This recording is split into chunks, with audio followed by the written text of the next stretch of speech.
24 ঘন্টার মধ্যে নোয়াখালীর সন্ত্রাসীদেরকে গ্রেফতার করতে ব্যর্থ হলে পরবর্তী দায় সরকারকে নিতে হবে। যিনি স্বরাষ্ট্র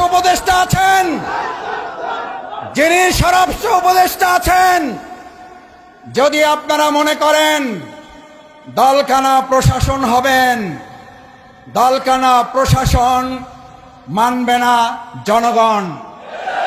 দলকানা প্রশাসনের চরিত্র কি এবং তাদের পরিণতি কি? 2024 সালের জুলাই আগস্টে শুধুমাত্র শেখ হাসিনার বিরুদ্ধে লড়াই হয় নাই, লড়াই হয়েছিল দলকানা প্রশাসনের বিরুদ্ধেও। শেখ হাসিনাকে দেশ ত্যাগ করার আগেও দলকানা প্রশাসনকে পিলারের খাম্বার সাথে ঝুলিয়ে রেখেছিল জনগণ। আমি সেই পরিণতির দিকে প্রশাসনকে খেয়াল করার অনুরোধ করতে চাই।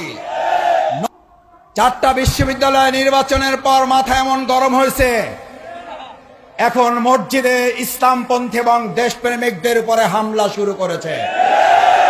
নতুন করে বাংলাদেশে আর কোন দলবাজ প্রশাসন তৈরি হোক, যারা নোয়াখালী প্রকাশ্যে মসজিদে কোরআন চর্চার উপর হামলা করার পর এখনো কাউকে গ্রেফতার করতে পারেন না, তারা জাতীয় নির্বাচন সুষ্ঠুভাবে করতে পারেননি। দেশের মানুষ তা বিশ্বাস করে না।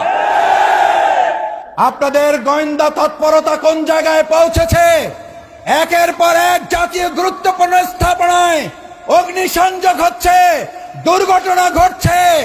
আমরা মনে করি বর্তমান সময়ে যারা আর নির্বাচনে ভালো ফল করতে পারবেন না বলে হতাশ হয়ে পড়েছেন, তারা সহ ফ্যাসিস্টদের কিছু প্রশাসনের অংশের সম্মিলিত তৎপরতায় এই কার্যক্রম হতে পারে বলে দেশবাসী মনে করে। স্পষ্ট কথা বলতে চাই, এগুলো বন্ধ করুন, না হলে আবার জুলাইয়ের মতো আমরা রাজপথে নেমে জনগণকে সাথে নিয়ে প্রতিরোধ করে তোলা হবে, প্রতিবাদের আগুন জ্বালানো হবে, জনগণের অধিকার আদায়ের জন্য আবার জীবন বাজি রাখা হবে।